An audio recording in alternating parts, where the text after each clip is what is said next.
और बैठे हुए श्रोताजन, सबसे पहले सिख मर्यादा के अनुसार गुरु पातशाह की बख्शिश फतेह बुलाने की कृपालता करें। वाहिगुरु जी का खालसा, वाहिगुरु जी की फतेह। मेरी मातृभाषा हिंदी नहीं है, सो मैं ज़्यादातर अपने व्याख्यान या लेक्चर पंजाबी या इंग्लिश में करता हूँ। तो हो सकता है कि मेरे कुछ अल्फाज ऐसे हों कि आपको समझने में कुछ आपत्ति हो, तो उसके लिए मैं पहले ही आपसे क्षमा मांगता हूँ कि मेरी हिंदी इतनी अच्छी नहीं है।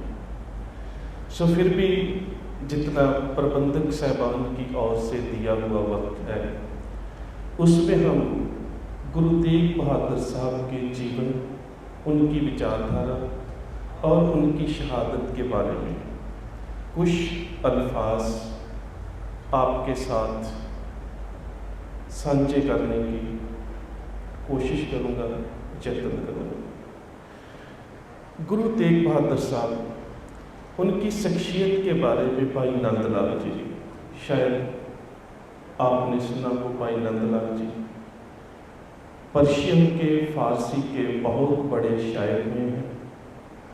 उनके बाप छज्जूराम जी भी, जो मुल्तान के रहने वाले थे। औरंगजेब जो हिंदुस्तान का बादशाह था, उसके परिवार में पर्शियन लैंग्वेज और अरबिक, अरबी और फारसी पढ़ाने के उस्ताद थे। उनकी एक रचना है गंजनामा। गंजनामा के 104 नंबर शेर में वो गुरु तेग बहादुर साहब के बारे में जब उनकी सिफ्त करते हैं, वो लिखते हैं, तेग बहादुर रा सरापा अफजाल, जीनत अराय महफिल ज़ातो ज़लाल। सभी फारसी के शब्द हैं। कोई यहाँ पर कोई भाई या बहन ऐसे बैठे हैं जो इस्लाम से संबंधित है, तो हाथ खड़ा करें प्लीज़। जो इस्लाम से संबंध रखते हैं, नहीं है।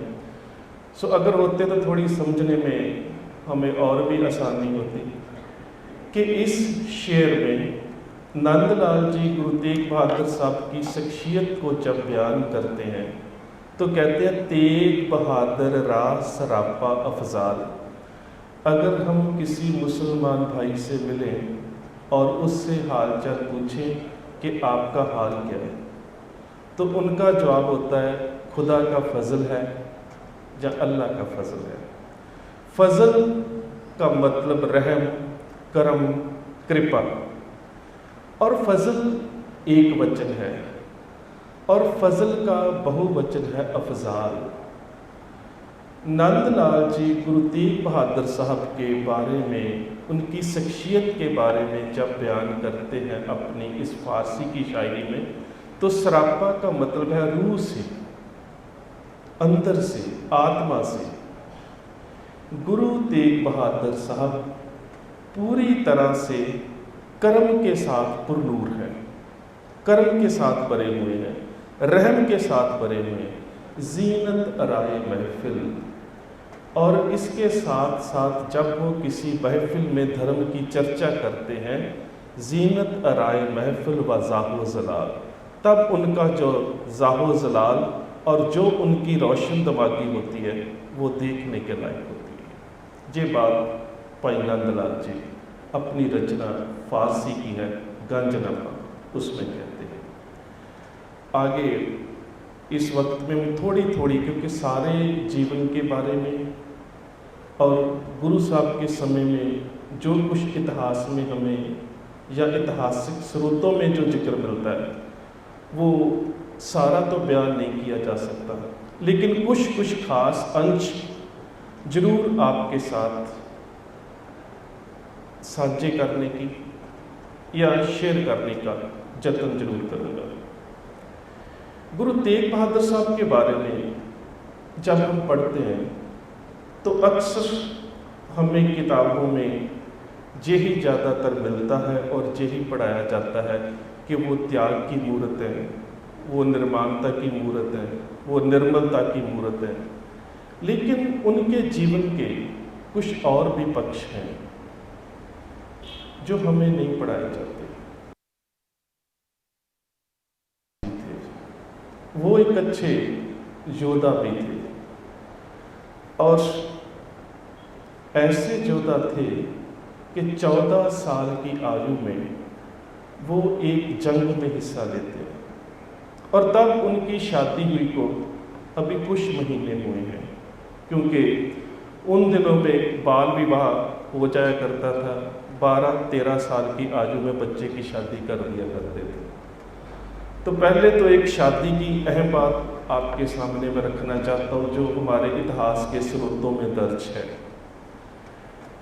गुरु साहब के पिता यानी कि सिखों के छठे गुरु हरगोबिंद साहब, उनकी धर्मपत्नी माता जानकी जी जो गुरु तेग बहादुर साहब की माता थी, जब शादी होने लगी तो जो उनके संधी हैं वो हैं भाई लालचंद जी और उनकी पत्नी बिशन कौर।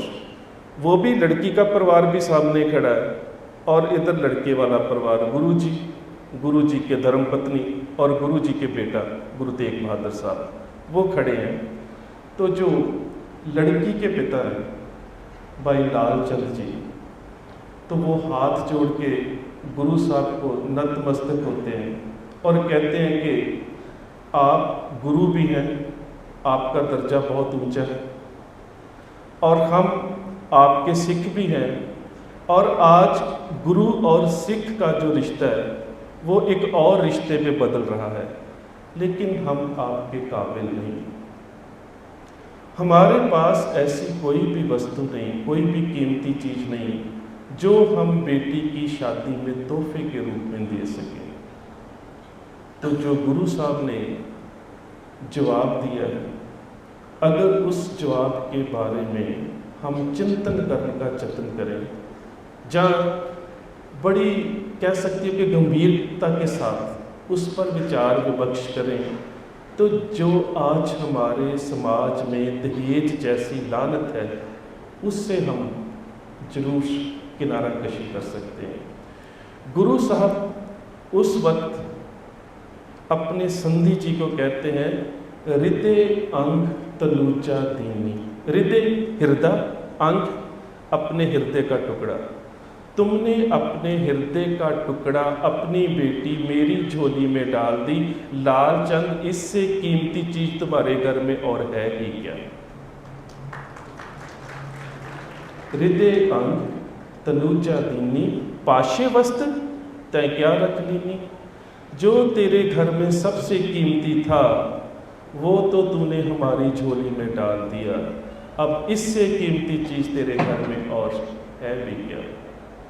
शादी हुई को अभी कुछ महीने हुए थे। करतारपुर पंजाब के जिला जलंधर के पास एक छोटा सा नगर गुरु साहब ने ही बसाया था। तो वहाँ पर मुसलमान शासक काले खान, पैंदे खान, अमीन खान, मुखलिस खान हमला कर देते हैं और इस सारे हमले का और इस जंग का जिक्र एक ऐसे व्यक्ति ने भी किया है जो प्रत्यक्षदर्शी है इस जंग का। वो है मोहम्मद अर्दस्तानी, जिसकी पर्शियन की किताब है, उस किताब का नाम है दबस्तान मज़ाहिब, धर्मों का गुलदस्ता। उसका अंग्रेजी अनुवाद भी है, उसका नाम है द नानक पंथीस। वो इस जंग को देख रहा है और उस जंग में वो एक जिक्र करता है खास घटना का। कहता, मैंने पहली बार सिखों के गुरु को उस मैदान जंग में लड़ते हुए देखा। कहते, जब काले खान गुरु साहब के सामने आया तो मैंने सोचा कि वो गुरु साहब की तलवार के बिल्कुल नीचे है, गुरु साहब उस पर वार कर देंगे। गुरु साहब ने वार नहीं किया। बोलते हैं, काले खान मैं पहले वार नहीं करता, पहले तू वार कर। कहता मैं बड़ा हैरान हुआ कि गुरु को युद्ध नीति नहीं आती, दुश्मन को तो कभी युद्ध में मौका दिया ही नहीं जाता। कहता उसने वार किया, गुरु साहब ने अपनी तलवार पर रोक लिया। मैंने सोचा अब तो वार करेंगे, और गुरु साहब कहते हैं काले खान फिर क्या हुआ, तेरा एक बार खाली चला गया, चल एक और कर ले। कहता मैंने सोचा कि युद्ध नीति तो नहीं आती गुरु को, राजनीति भी नहीं आती। राजनीति में तो कभी दुश्मन को दूसरा मौका दिया ही नहीं जाता। कहता है कि दूसरा वार किया गुरु साहब ने, वो भी रोक लिया। अब मैंने सोचा अब तो गुस्सा आ ही गया होगा, 2 बार किए दुश्मन ने, अब तो गुरु साहब उस पर वार करेंगे। और बोला मैं हैरान हो गया। गुरु साहब मुस्कुरा रहे हैं और कह रहे हैं काले खान फिर क्या हुआ, तेरे 2 बार खाली चले गए, एक बार और कर ले। कहता जब काले खान ने तीसरा वार किया ना, उसके बाद गुरु साहब काले खान के ऊपर वार करते हैं और उनकी ज़ुबान पे एक शब्द है, वो उस शब्द को उसी तरह अपनी पर्शियन लैंग्वेज में लिख देता है।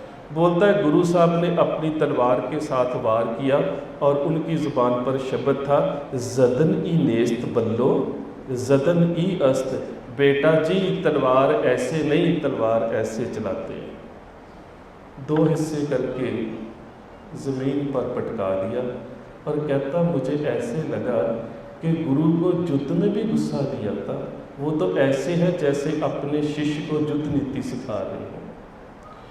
सो इस जंग में जो ये जंग करतारपुर में हो रही है, गुरु तेग बहादुर साहब जिनके हम प्रकट दिवस को समर्पित इस समारोह में बैठे हैं, वो 14 साल की आजू, अभी कुछ महीने हुए हैं उनकी शादी को, और सुबह से वो जंग लड़ रहे हैं। माता नानकी जी ने सोचा कि किसी कासिद को, किसी मैसेंजर को भेज के, आजू बड़ी छोटी है, उनको बुला लिया जाए। जब उनको बुलाने के लिए एक पत्री पर एक छोटी सी चिट्ठी लिख के भेजी जाती है कि बेटा तुम्हारी शादी अभी नई नहीं हुई है, सुबह से जंग हो रही है, दोपहर हो गई है, तुम थक गए होगे, तुम घर आ जाओ। गुरु साहब घर नहीं आते, उसी कासिद के हाथ लिखकर जो भेजते हैं, हमारी तारीख के स्रोतों में वो शब्द हैं रण छोड़ आत सूर धर्म नाही। मैदानी जंग में जूझने वाले सूरमे का ये धर्म ही नहीं है कि जंग अभी चल रही हो और वो छोड़ के घर आ जाए। 14 साल की आदत, रण छोड़ आत सूर धर्म नाही। और आगे की लाइन तो बड़ी कमाल की है जो लिख के पहुँचते हैं, कहते चह हते तन नह हते जंग। सूरमा 2 ही हालात में घर वापस आता है, जाता जंग को जीत के आता है या फिर शहीद हो गया। ये गुरु तेग बहादुर साहब के 14 साल की आजू में शब्द है। आपने गुरु गोबिंद सिंह महाराज के बारे में सुना होगा। गुरु तेग बहादुर साहब के बेटे गुरु गोबिंद सिंह महाराज, जिनके 4 साहिबजादे शहीद कर दिए गए। जब उनके बड़े साहिबजादे चमकौर की जंग में लड़ रहे थे दुश्मनों के साथ, तो जो बड़े अजीत सिंह थे वो तो शहादत प्राप्त कर गए, लेकिन जो छोटे थे जब वो मैदान जंग में जूझने के लिए, लड़ने के लिए जाते हैं, तो उनकी भी आयु 14 साल है। और गुरु गोबिंद सिंह महाराज जब अपने बेटे को उस जंग में भेजते हैं ना, तो वो वहाँ पर दादा की उदाहरण देते हैं। वो बोलते हैं लो आओ बेटा आओ, तुम्हें खूब सजा दे, छोटी सी तेग छोटी सी कलगी सजा दे। लो जाओ बेटा युद्ध में ज्यों जौहर दिखाना, दुश्मन हो खौफ दंग रह जाए जमाना। ख्वाहिश है तुम्हें तेग चलाते हुए देखें, हम आँख से बर्शी तुम्हें खाते हुए देखें। देते हैं हम खंजर, इसे शमशीर समझना, नीचे की जगह दादा का तुम तीर समझना।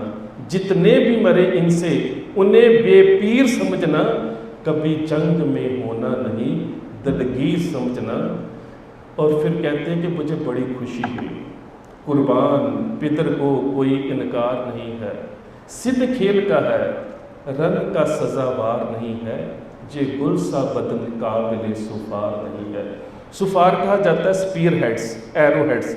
बोलते हैं 14 साल की तेरी आयु है और तुम्हारा जो फूल जैसा बदन कितने तीरों और कितने निजों और कितने वर्षों को अपने आप पर सहन कर लेगा।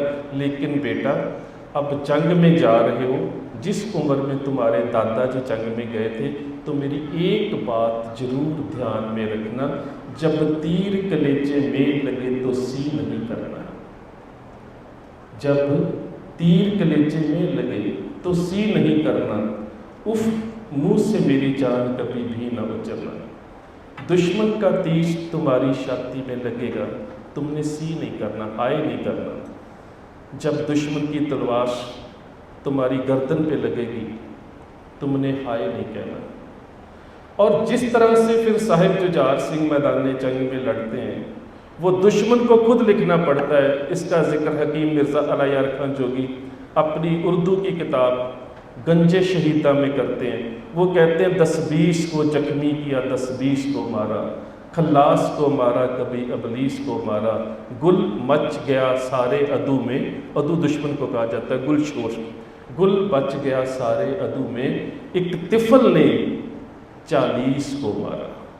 एक 14 साल की आयु का तिफल बच्चा, जिसने हमारे 40 सिपाही और हमारे जो मनसबदार थे वो ज़मीन पर लिटा दिए।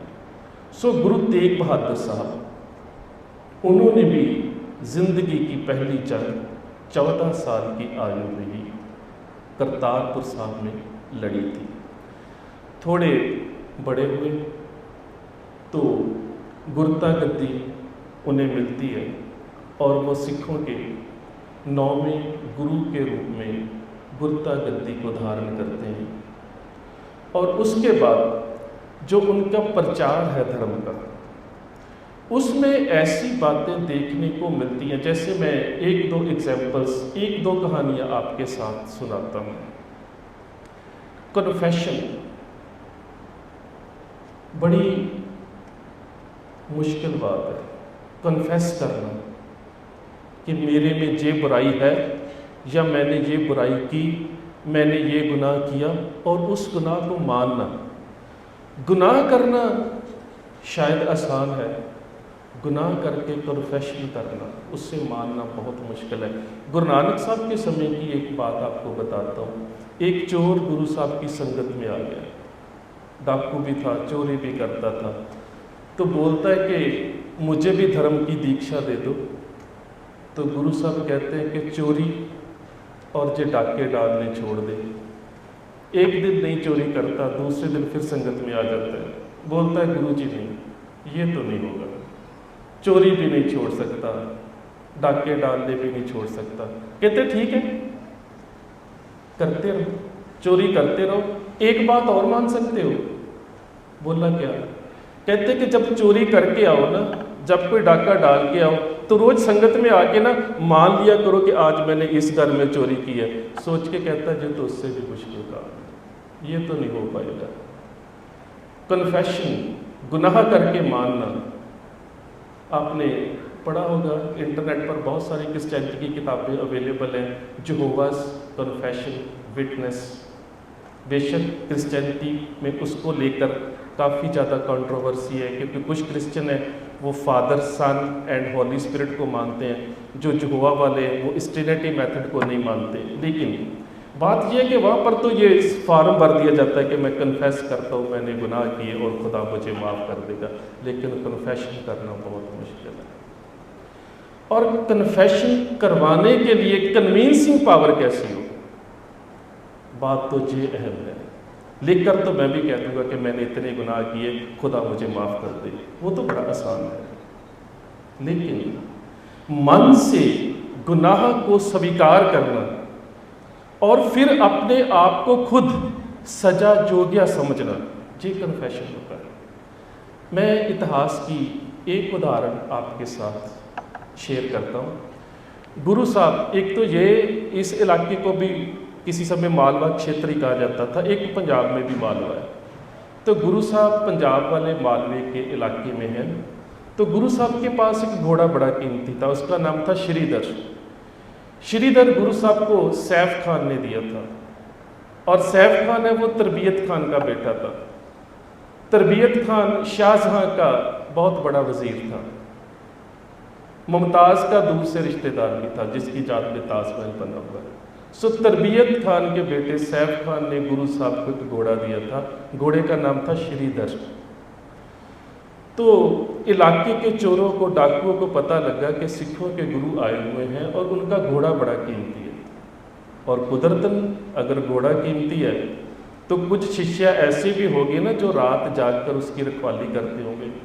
वो चोर एक दिन आता है, 2 दिन आता है, 3 दिन आता है, चोरी नहीं कर पाता, और जब चौथे दिन वो आता है ना, तो उस दिन वो चोरी करने नहीं आता।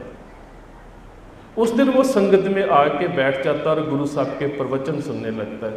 जब गुरु साहब की नज़र उस पर पड़ती है ना, तो गुरु साहब एक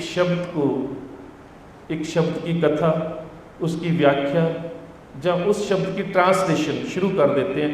वो शब्द है हमारी कुर्बानी में है, चोर की हामा भरे न कोई। कि जो चोर होता है ना, जब वो चोरी करता है तो खुदा की दरगाह में कोई भी उसकी हिमायत नहीं करता।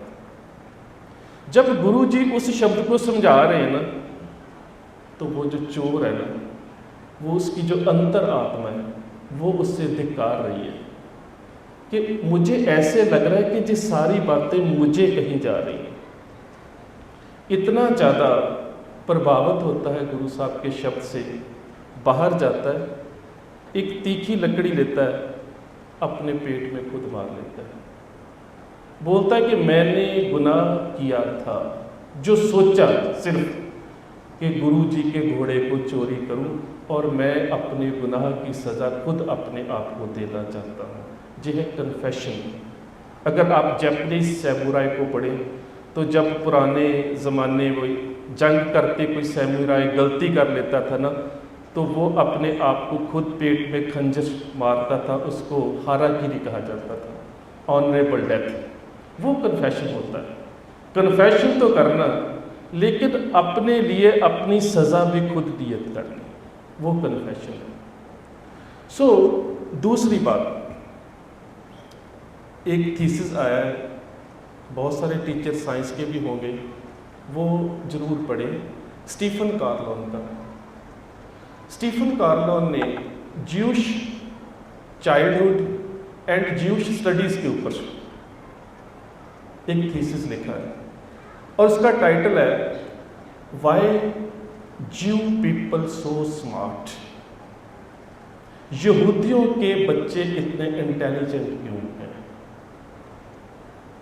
आप देखते हैं ना, फेसबुक से लेकर गूगल तक मालिक यहूदी, स्टारबक्स से लेकर डेल तक मालिक यहूदी, हॉलीवुड में 21 सेंचुरी फॉक्स में से लेकर वार्नर ब्रदर तक सारे यहूदी, दुनिया के 7 बड़े टीवी चैनल मालिक यहूदी, दुनिया के 7 बड़े अखबार मालिक यहूदी, दुनिया की सबसे अच्छी सिक्योरिटी सिस्टम मालिक यहूदी, दुनिया की सबसे बड़ी इंटेलिजेंस एजेंसी मोसाद मालिक यहूदी। सो उसने सर्च की कि why Jewish people so smart, तो उसने बात जन्म से शुरू कर दी। वो कहता है कि जब ज्यूश लेडी प्रेग्नेंट होती है ना, तो उसके धर्म के अनुसार उसको उसका धर्म ग्रंथ और उसको डाइट चार्ट दिया जाता है। हमारे बिल्कुल ऐसा नहीं है, हमारे तो चल गोलगप्पे भी रेडी, यही होता है, सच है ये। वहाँ के लोगों ने अपने बच्चों के लिए जब वो पेट में है तब से डाइट चार्ट तैयार किया था। माँ को पता है मैंने क्या खाना है, कब खाना है। माँ को पता है मैंने मैथमेटिक्स के क्वेश्चन जो है वो हल करने हैं। माँ को पता है मैंने पजल्स हल करनी है। माँ को पता है मैंने मेडिटेशनल म्यूज़िक सुनना है। माँ को पता है मैंने अपनी तौरेत पढ़नी है।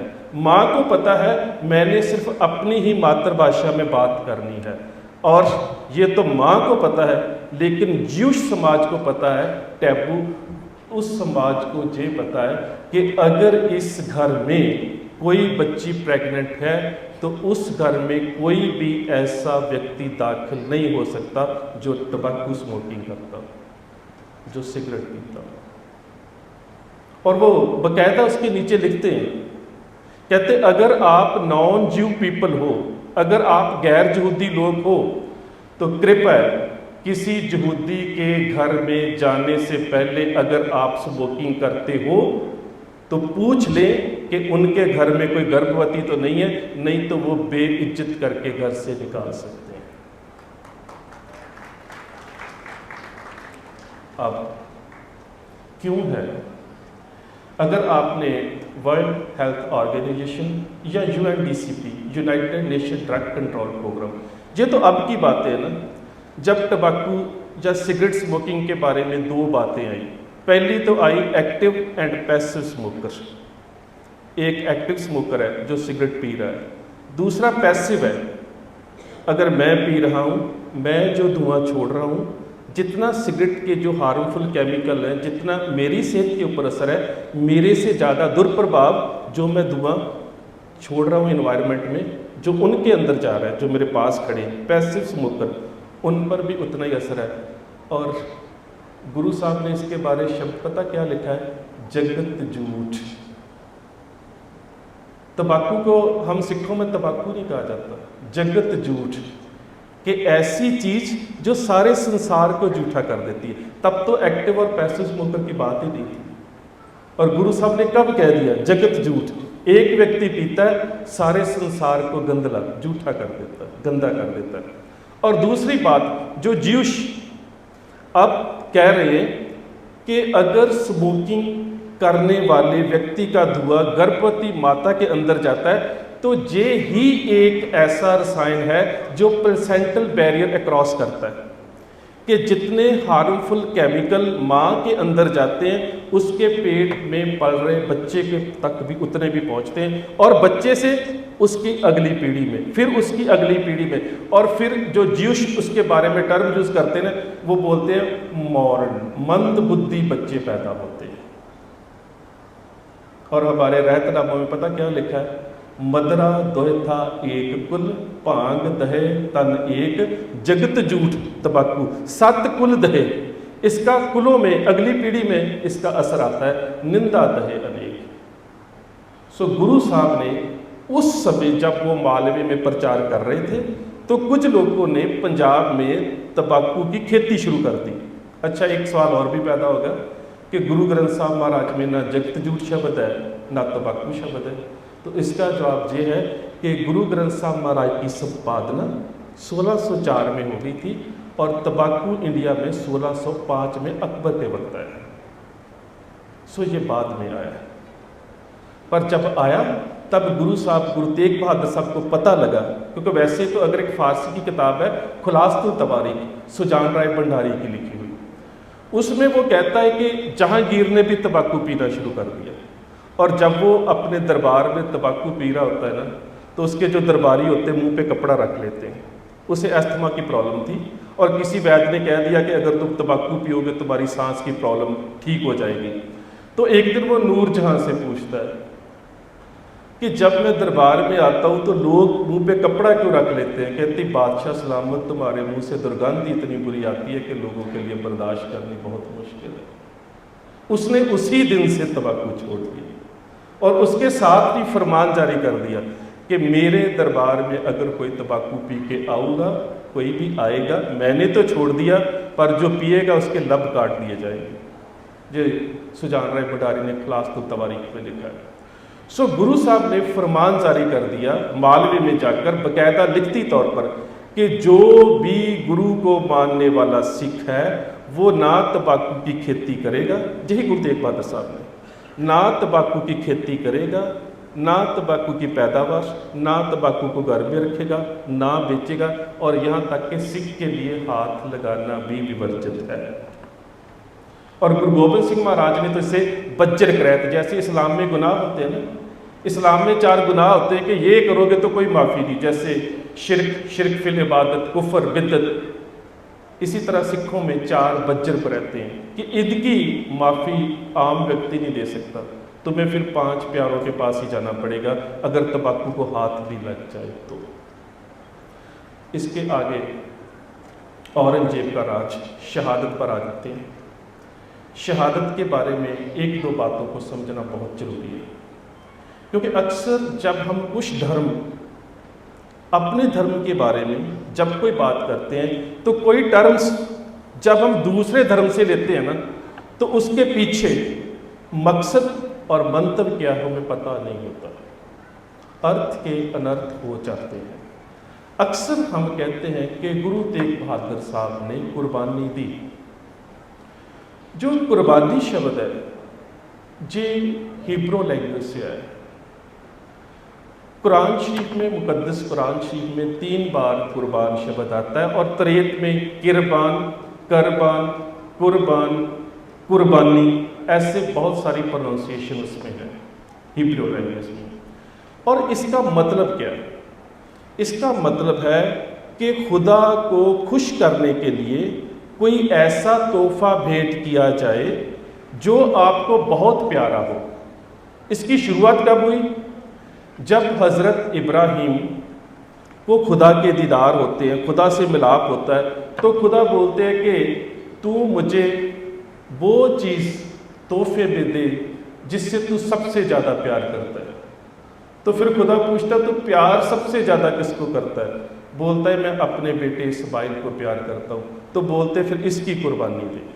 जब वो कुर्बानी देने के लिए तैयार होता है, आंखों पे पट्टी बांध लेता है, या खुदा मैं अपनी आंखों के सामने अपने बेटे को कुर्बान नहीं कर सकता।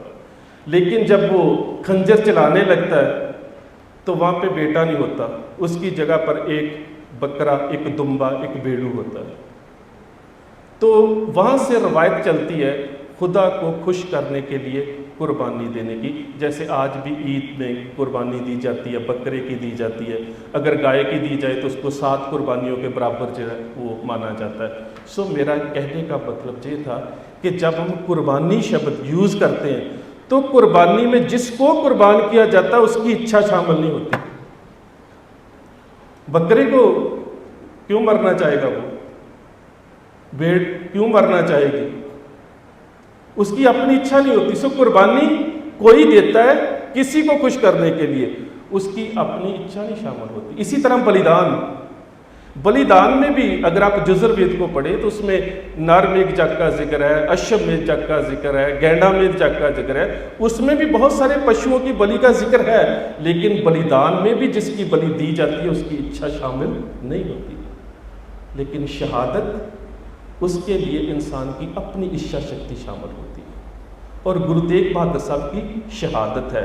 और जब शहादत होती है, ये अरेबिक शब्द है शहादत, बाद में फ़ारसी में आया, मुकद्दस कुरान शरीफ में भी शब्द मिलता है, हदीस में भी मिलता है, फ़ज़ाइल अमाल में भी मिलता है, फ़ज़ाइल सुन्नत में भी मिलता है, तलीमुल इस्लाम में भी मिलता है, और अकबर नजीबाबाद की किताब तारीख़ इस्लाम उसमें भी इसका खूब जिक्र है। जब शहादत होती है तो सबसे अहम बात है 4 चीज़ें: कत्ल, कातल, मक्तल, मकतूल। कत्ल करने की क्रिया, कातल जो क्रिया करता है, मकतूल जिसका कत्ल किया जाता है, मक्तल जिस जगह पे किया जाता है। जब ये 4 चीज़ें इकट्ठी होती हैं, जिसको फैज़ कहते हैं, ये जान तो आनी जानी है, इस जान की तो कोई बात नहीं, जिस दज से कोई बक्तल में गया वो शान सलामत रहती है।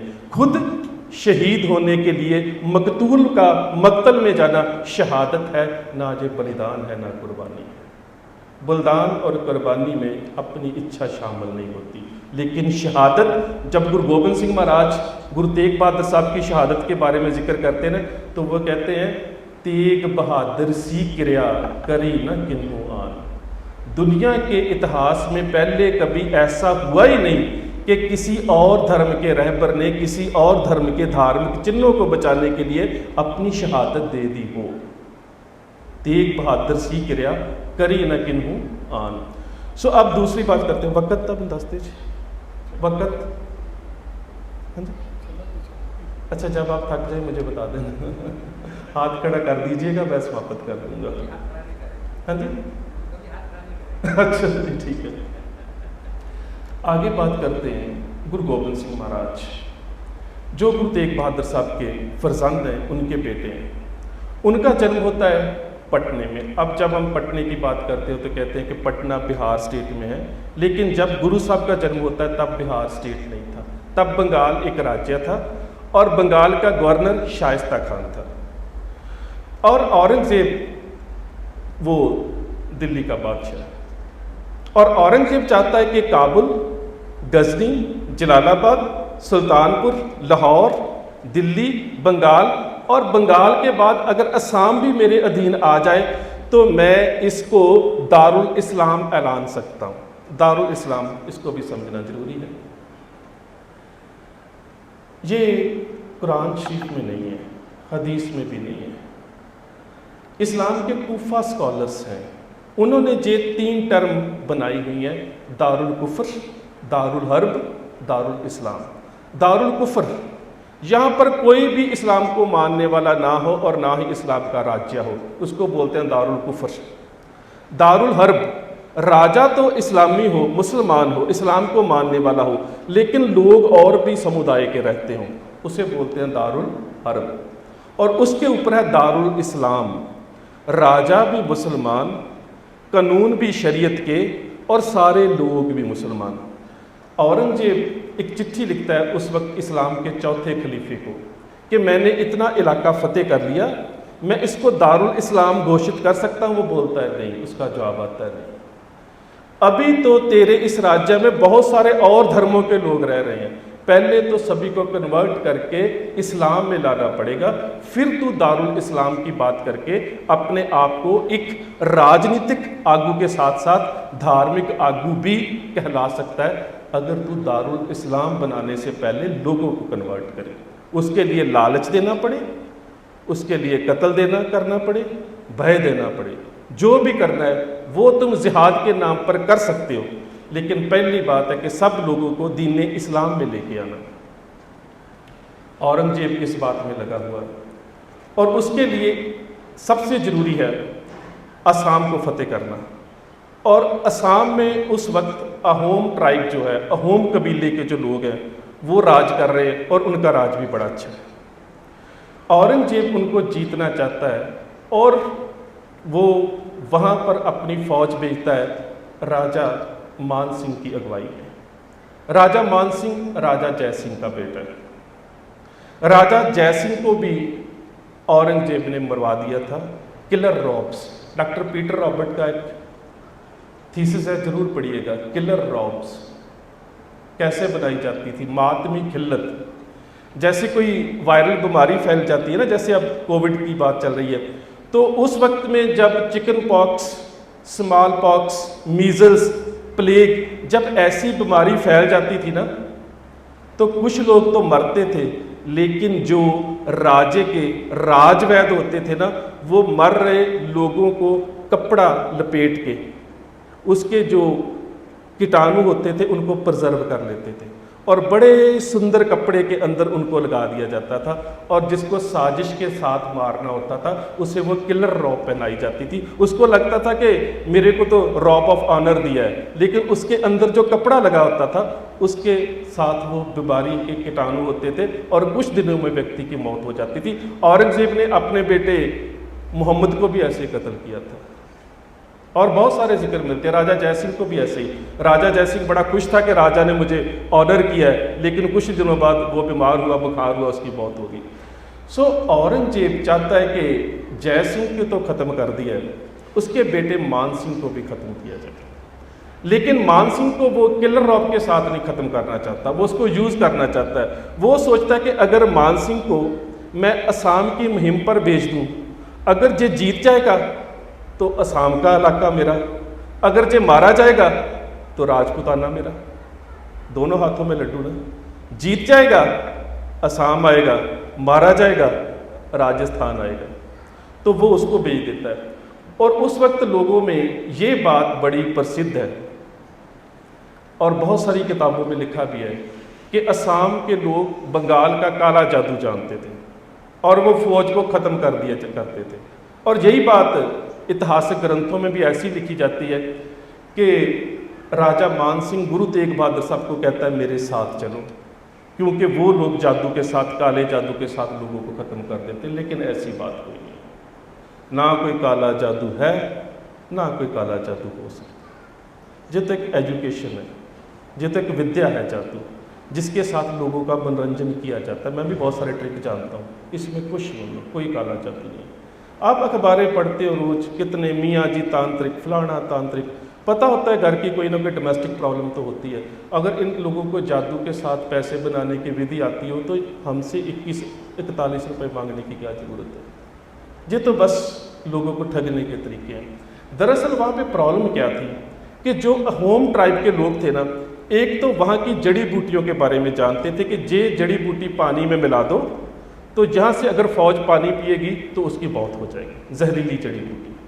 और दूसरा, वो पानी को बांधने का और उसे छोड़ने के बारे में जानते थे। जब गुरु साहब राजा मान सिंह को मिलते हैं और दो बातें बताते हैं।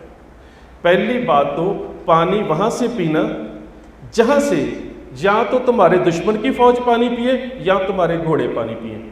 घोड़ा कभी भी गंदला पानी नहीं पीता, घोड़ा सबसे साफ से साफ पानी पीता है। और अब तो साइंटिस्ट ये भी कहते हैं कि जो पानी घोड़ा पीता है ना, उससे ऊपर कोई पानी होता है जहाँ से घोड़ा पानी पिएगा वो आपकी सेहत के लिए सबसे अच्छा होगा। लेकिन गुरु साहब कहते हैं कि तूने वहाँ से पानी पीना है, तुम्हारी फौज वहाँ से पानी पिएगी, अगर दुश्मन की फौज वहाँ से पानी पी रही हो, मतलब कि उसमें कुछ नहीं होगा। दूसरी बात, जब भी तुमने अपनी फौज को टिकाना करवाना है, कहीं पे रुकना है, तो कभी भी नीची जगह पर नहीं रुकना, क्योंकि वो ऊपर से पानी छोड़ सकते, उनको बांध बनाने उस वक्त आते थे। लेकिन ये जंग थोड़ी होती है, रुक जाती है, और गुरु साहब अहोम ट्राइब के राजे का और राजा मान सिंह का आपस में समझौता करा देते हैं। अब सोचने वाली बात यह है कि गुरु साहब के डिप्लोमेटिक लेवल पर इतने बड़े रिलेशन कैसे इस्टेब्लिश हो गए। ये भी तो बात है ना, वो भी एक देश है, अहोम लोगों का वो देश है, इधर दिल्ली का बादशाह औरंगजेब है, और दो देशों की संधि करवानी छोटी बात नहीं है। यूक्रेन और रशिया की जंग हो रही है ना, यूएनओ भी संधि नहीं करवा पा रहा, और उससे बड़ी समस्या है अहोम ट्राइब की और औरंगजेब की, और गुरु साहब दोनों को बिठा के उनकी संधि करवा देते हैं। और वहाँ के जो शासक हैं, गुरु साहब के साथ उनके संबंध क्यों और कैसे, अब थोड़ा पीछे चले जाएं। मिर्जा ग्यास बेग एक शासक भी हुए हैं और वो दरवेश इंसान भी माने जाते थे। उनकी एक बेटी थी, बेटी का नाम था मेहर निसा। जब मेहर निसा बड़ी हुई तो मेहर निसा की शादी की गई शेर अफगन के साथ। जो शेर अफगन था वो जहांगीर के दरबार में एक सेनापति था। सो मेहर निसा की शादी शेर अफगन के साथ होती है, तो शेर अफगन जहांगीर को अपने घर न्योता देता है कि मेरी शादी हुई है, मेरे घर खाना खाने के लिए आओ। जब जहांगीर उसके घर खाना खाने के लिए जाता है तो मेहर निसा को देखता है तो हैरान हो जाता है कि मैं राजा और मेरे हरम में इतनी कोई सुंदर औरत नहीं, और मेरे एक सेनापति की बीवी इतनी सुंदर। वो शेर अफगन खान को धोखे से मरवा देता है और उसकी बेबी मेहर निसा को अपने घर ले आता है और उसका नाम रखता है नूर जहां। नूर जहां का एक भाई है आसिफ खान। आसिफ खान की बेटी है मुमताज, और मुमताज का भाई है शाइस्ता खान जो बंगाल का गवर्नर था। सो आपको समझने में थोड़ी आसानी होगी कि मिर्जा ग्यास बेग के दो बच्चे नूर जहां और आसिफ खान। आसिफ खान के फिर दो बच्चे मुमताज़, जिसकी याद में ताजमहल बना हुआ है। जो मुमताज़ है इसकी बुआ थी नूर जहां, और मुमताज़ का भाई शाइस्ता खान जो बंगाल का गवर्नर है। अब सिख गुरुओं के साथ उनके क्या संबंध है। जहांगीर ने 5वें पातशाह गुरु अर्जन देव जी को शहीद किया, और जहांगीर की पत्नी यही नूर जहां एक फ़कीर को बहुत ज़्यादा मानती थी, साईं मियाँ मीर। और साईं मियाँ मीर जी के बहुत अच्छे संबंध थे गुरु जी के साथ। जब गुरु जी की शहादत हो गई तो साईं मियाँ मीर जी ने नूर जहाँ से कहा कि तेरे शौहर ने बहुत बुरा काम किया है। तो वो उनकी बातों से बहुत प्रभावित हुई। उसने अपने पति को समझाया कि तुमने शेख अहमद सरहंदी की बातों में आके, तुमने शेख फरीद बुखारी की बातों में आके, तुमने मोहम्मद बाकी बिल्ला की बातों में आके, तुमने मुर्तज़ा खान की बातों में आके गुरु साहब को शहीद करके अच्छा नहीं किया। अब भी जाके प्रायश्चित कर लो। तो जहांगीर गुरु अर्जन साहब के बेटे गुरु हरगोबिंद साहब, जो गुरु तेग बहादुर साहब के पिताजी हैं, उनसे मिलता है। इनकी एक मुलाकात अमृतसर के पास होती है और दूसरी मुलाकात इनकी होती है कश्मीर में। कश्मीर में नूरजहाँ भी साथ है और नूरजहाँ का पति जहांगीर शालीमार बाग में बैठे हुए हैं और गुरु हरगोबिंद साहब निशात बाग में बैठे हुए हैं। नूरजहाँ अपने पति से एक सवाल करती है, कहती सारा दिन शिकार खेलते हो, तुम्हें देखने तुम्हारे दर्शन करने के लिए तो कोई नहीं आता, निशात बाग में कौन बैठा है कि सवेर से लेके सुबह से लेके शाम तक लोगों की भीड़ रहती है। तो जहांगीर कहता है, बेगम मैं तो दुनिया का एक छोटा सा बादशाह हूँ, पर जो वहाँ बैठा उस शबियाने में वो दीन और दुनिया का बादशाह है, गुरु हरगोबिंद साहब। नूरजहाँ कहती है कि मैं भी उस गुरु के दर्शन करना चाहती हूँ। वो बोलता है ठीक है तू जा सकती है। और नूरजहाँ के बारे में एक फ़ारसी की किताब है खुलासतुल तवारीख, उसमें नूरजहाँ की सुंदरता के बारे में वो राइटर पता क्या लगता है, कहता है नूरजहाँ को बनाने के बाद खुदा ने सुंदरता बनाने वाली अपनी जो कलम थी हमेशा के लिए तोड़ दी। वो लिखता है, कहता है कि उसके बाद खुदा ने किसी को इतना सुंदर बनाया ही नहीं। और वो दुनिया की इतनी सुंदर औरत जब गुरु साहब के दर्शन करने के लिए सुबह गुरु साहब के उस शमियाने में आती है तो गुरु साहब देखते हैं कि बहुत ज़्यादा जेवरात पहने हुए हैं, बहुत कीमती जेवरात। तो गुरु साहब की आजू भी तकरीबन नूरजहाँ के बराबर है, 1.5 साल का फ़र्क है हम उम्र कह सकते हैं। और गुरु साहब नूरजहाँ को देख के कहते हैं, ऐसा साच श्रृंगार कर पुत्री पाए खुदाए। बेटा जितने कीमती जेवरात का और साफ का अपने तन पे श्रृंगार किया है, अगर खुदा के नाम का श्रृंगार किया होता तो खुदा को पा लेती। गुरु साहब के चरणों पर अपना सिर रख देती है, गुरु साहब की मुरीद बन जाती है। सो एक पीढ़ी के साथ गुरु साहब के अच्छे संबंध बन जाते हैं। उसके बाद जब औरंगजेब मौत हो जाती है जहांगीर की, जहांगीर के बाद शाहजहां जब बीमार पड़ता है औरंगजेब इसे कैद कर देता है, तो औरंगजेब अपने भाई दारा शिकोह को भी जहर दे देता है अपने बावर्ची के ज़रिए। जब दारा शिकोह का बहुत इलाज करवाया जाता है तो वो ठीक नहीं होता, तो जो राजवैद्य होता है कहता है कि एक ही उपाय है कि अगर हमें गज मोती, सफ़ेद हरड़ और एक सफ़ेद लौंग, ये 3 चीज़ें मिल जाएं तो इस औषधि से इसका इलाज हो सकता है। तो बोलता है शाहजहां मिलेगी कहाँ से? वो बोलता है कीरतपुर साहब सिखों के गुरु का जो शफा खाना है वहाँ से जो मिल सकती है। अब सोचने की बात यह है कि कोई यहाँ भी बीमार हो जाए ना, दुनिया पंजाब में या कहीं भी देश के किसी भी हिस्से में, हम दिल्ली की ओर भागते हैं कि दिल्ली हॉस्पिटल अच्छे हैं, लेकिन उस समय गुरु साहब ने कैसे अच्छे शफा खाने तैयार किए कि दिल्ली के बादशाह का बेटा बीमार है, वो बोल रहा है गुरु साहब के पास जाना पड़ेगा। सो गुरु साहब से वो दवाई आती है और दारा शिकोह ठीक हो जाता है। सो दारा शिकोह मुमताज़ का बेटा है और मुमताज़ गुरु साहब की श्रद्धालु बन चुकी है और मुमताज़ का भाई शाइस्ता खान गवर्नर है बंगाल का। सो गुरु साहब के उसके साथ अच्छे संबंध हैं। दूसरी बात, शाइस्ता खान राजा जयसिंह को चाचा जी का करता था, चाचा जान, और राजा जयसिंह जो है वो भी गुरु का शिष्य था क्योंकि राजा जयसिंह के घर में 8वें पातशाह गुरु हरकृष्ण साहब ठहरे थे, जिस बंगले को आज गुरुद्वारा बंगला साहब कहा जाता है। तीसरी बात, तरबियत खान का बेटा सैफ खान जिसने गुरु साहब को घोड़ा भेंट किया था, वो भी पहले बंगाल का गवर्नर रह चुका था।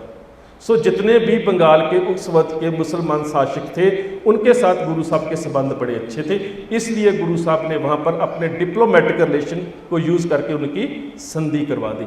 अब औरंगजेब ने ऐलान कर दिया कि सारे लोगों को दीन इस्लाम में लाना है। तो सबसे पहले शुरुआत होती है कश्मीर से। क्यों?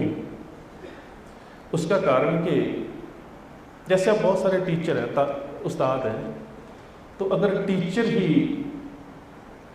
किसी ऐसे वहम कर्म में या ऐसे भ्रम में पड़ जाए, तो जब आपका स्टूडेंट देखेगा ना कि मेरा तो टीचर ही जोशी के पास हाथ दिखा रहा है, तो अगर टीचर को ही, साइंस के टीचर को भी हाथ दिखाने की ज़रूरत पड़ रही है, तो जो आपका स्टूडेंट है ना वो भी पीछे जाएगा। ये अहम बात होती है। अब बात क्या है, औरंगजेब को ये पता है कि जो कश्मीर के पंडित हैं वो इंटेलिजेंट बहुत हैं, वो शैव थे, वैष्णव नहीं थे, इंटेलिजेंट बहुत हैं, ज्ञान बहुत है उनके पास। अगर वो दीन इस्लाम में आ जाए ना तो दूसरों को कहने की ज़रूरत नहीं पड़ेगी, वो तो देख के ही आ जाएंगे कि हमारे इतने बड़े स्कॉलर्स, इतने ज्ञानवान, अगर वो इस्लाम में आ गए हैं तो कुछ बात तो होगी। दूसरी बात, अगर वो बगावत करेंगे तो कश्मीर से एबटाबाद, अटक, सियालकोट सारा इलाका पठानों का था, छोटी जगह है, बगावत को दबाया भी जा सकता है। इसलिए वो पहले वो इलाका चुनता है, पहले वहाँ पे इफ्तिखार खान को भेजता है, पर वहाँ पे ज़्यादा कन्वर्शन नहीं होती, कोई भी जो वहाँ का कश्मीरी पंडित है दीन इस्लाम धारण नहीं करता, कुछ को कत्ल भी किया जाता है। उसके बाद सैफ खान को भेजता है, सैफ खान भी कामयाब नहीं होता। उसके बाद दोबारा फिर इख्तियार खान को शेर अफगन की उपाधि देके फिर उसको भेजता है और उसे ज़बरदस्ती कहता है कि या तो लालच दे के इनको दीन इस्लाम में ले आओ, या फिर इनको कत्ल कर दो, या डर के लाए, जो भी करना है इनको इस्लाम में लेके आना है। तो अब बात शुरू होती है कि कश्मीर के पंडितों को ये बात कैसे पता चलती है कि अगर हम आनंदपुर साहब गुरु तेग बहादुर साहब के पास जाएं तो वो हमारे धर्म की रक्षा कर सकते हैं। और औरंगजेब की तो बात ही यही है कि जो तुम्हारे धर्म की निशानी है, जैसे बहन जी ने शब्द पढ़ा था ना, तिलक जंजू राखा प्रभ ताका, कीनो बड्डू कलू में साका, जो धर्म के चिन्ह हैं, तिलक, जनेऊ, जंजू, इनको उतार दो और कलमा पढ़ के दीन ने इस्लाम धारण कर लो। और वो ये भी जानते हैं जो कश्मीर के स्कॉलर हैं कि गुरु नानक साहब ने तो जनेऊ पहनने से इनकार कर दिया था। पर बात असलियत ये है नैतिकता की कि धर्म ये कहता है कि अगर ज़बरदस्ती पहनना नहीं है तो ज़बरदस्ती किसी का उतारने भी नहीं देना। जो कश्मीर के ब्राह्मण हैं उनको कैसे पता चलता है कि गुरु साहब के पास जाएंगे तो धर्म की रक्षा हो सकती है? उसको समझने के लिए आपको थोड़ा पीछे जाना पड़ेगा। कश्मीर के ज़्यादातर मोहाल ब्राह्मण हैं, दत्त हैं ज़्यादा, उनकी सब कास्ट दत्त है या भारद्वाज है। जब गुरु नानक देव महाराज सिखों के पहले गुरु जब मानसरोवर से लद्दाख, लद्दाख से नीमो से होते हुए श्रीनगर मट्टन पहुंचते हैं ना, तो वहाँ पर पंडित ठाकुरदास का बेटा ब्रह्मदत्त बहुत ही इंटेलिजेंट विद्वान है, बहुत ज़्यादा रोशन दिमाग है। उसने 4 वेद, 6 शास्त्र, 18 पुराण, 27 स्मृतियाँ, 52 उपनिषद, गायत्री मंत्र सारे ग्रंथ पढ़े हुए हैं। वो गुरु नानक साहब के साथ धर्म के ऊपर चर्चा करना चाहता है। गुरु साहब उसके पास जाके बैठते हैं और एक बात ही कहते हैं कि ज्ञान होना तो बड़ी अच्छी बात है, लेकिन ज्ञान पाकर ज्ञान का अहंकार हो जाना सबसे बुरी बात है। वो गुरु साहब एक शब्द वहाँ पे उच्चारते हैं, नानक लेखे एक गल और होमे चखना चाह, कि इतनी किताबें पढ़ने के बाद अगर तुम एक के साथ नहीं जुड़ पाए तो ये किताबें तो होमे हैं आपकी, अहंकार हो सकता है, ज्ञान नहीं है। किताब तो चाहे एक अक्षर भी पढ़ लो ना, उसमें भी ज्ञान है, अगर आप खुदा के साथ, परमात्मा के साथ जुड़ गए तो वो जो ठाकुरदास का बेटा ब्रह्मदत्त है वो गुरु नानक साहब का शिष्य बन जाता है। उसका बेटा नारायण दत्त, नारायण दत्त का बेटा अड़ूराम दत्त, और अड़ूराम का दत्त का बेटा कृपाराम दत्त। वो कृपाराम दत्त वहाँ के कश्मीर के ब्राह्मणों को लेकर गुरु साहब तक आता है, क्योंकि वो 5 पीढ़ियों से गुरु नानक साहब के साथ, सिखों के साथ जुड़े हुए हैं। तब गुरु साहब उनको कहते हैं कि आप औरंगजेब को ये संदेश दे दो कि अगर हमारा गुरु अपने अकीदे को छोड़ के दीन इस्लाम में आ जाए तो हम भी इस्लाम धर्म को धारण कर लेंगे। जब ये खबर पहले पहुंचती है, वहाबुद्दीन जो औरंगजेब का शाही काजी है, वो औरंगजेब को बताता है कि ऐसा संदेश आया है कि अगर इन हिंदुओं को, जिसको ये गुरु मान रहे हैं, अगर वो दीन इस्लाम में आ जाए तो सारे जो कश्मीर के पंडित हैं वो सभी इस्लाम में आ जाएंगे। तो वो बोलता है फिर गुरु जी को गिरफ़्तार किया जाए। गुरु साहब को गिरफ़्तार किया जाता है। गिरफ़्तार करने के बाद दिल्ली में जैसे शहादत हुई वो आप तकरीबन सभी जानते हैं। और शहादत के वक्त गुरु साहब के पास 3 विकल्प है, उसको त्रै काफ कहा जाता है।